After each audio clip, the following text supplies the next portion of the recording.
शुभ बिहानी सबैजनामा। आज चाहिँ म बिहानै उठेर माथि गएँ। माथि जाँदा दिदीले दाल बसाइसक्नु भएको रहेछ। त्यसपछि मैले पानी बसाएँ। यो उसमा इलेक्ट्रोनिकमा पानी बसाउन खोजेको चल्दै चलेन। त्यसपछि मैले ग्यासमा बसाएँ अनि दिदी चाहिँ घर बढार्न थालिसक्नु भएको रहेछ। म चाहिँ नुहाउन भनेर बाथरुममा छिरेँ।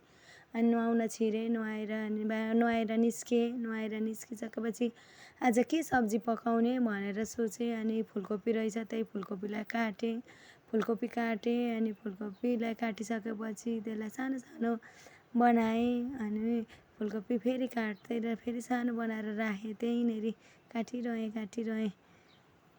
अनि यतातिर त्यतिखेरैमा छोरो आयो मेरो। अनि के गरेको भनेर भन्यो। अनि सब्जी काटेको भने त्यहाँबाट मैले मुन्टा चाहिँ हिजो बेलुका केलाएर राखेको थिएँ। अनि यता पानी र दाल चाहिँ पाकिसकेको थियो। अनि मैले मुन्टा पकाउनलाई कराही बसाएँ, तेल लाएँ अनि मुन्टा ओइरिएँ। तेल हालेर मुन्टा मेथी सेती के हालेर मैले मुन्टा ओइरिएँ। मुन्टा ओइरिसकेपछि त्यसलाई चलाएँ। अनि त्यसपछि दाललाई खनाएर भात चाहिँ बसाइदिइहाल्नु पर्यो। केटाकेटीलाई ढिलो हुन्छ भनेर भात बसाउन छिटो गरेँ। लाइटर कहाँ राखेँ।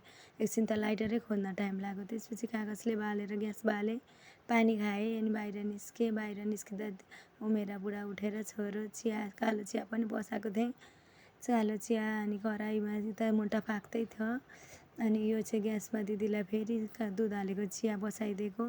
म चाहिँ मेरो चाहिँ कालो चिया पाकिसक्यो। अनि म चाहिँ खाएर एकछिन बसेँ।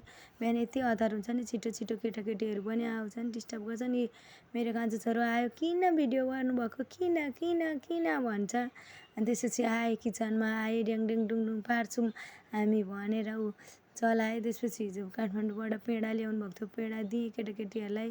अनि फेरि सब्जी पकाउन भनेर त मसला निकालेको, बङरङ्ग आएर त मसला त ड्याङ्गै झारिदिएँ। अनि भात बसाएँ, चाहिँ सिटी लागेको थियो। अनि सब्जी ओइरिएर यो फुलकोपी पकाएँ। केटाकेटीलाई पढ भनेर भनेको, के को पढ्छन्, ड्याङ डुङडुङ गरेँ।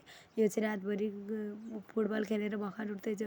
त्यसपछि फुटबल खेलिसकेर यिनीहरू झगडा गर्दैछन् यहाँ।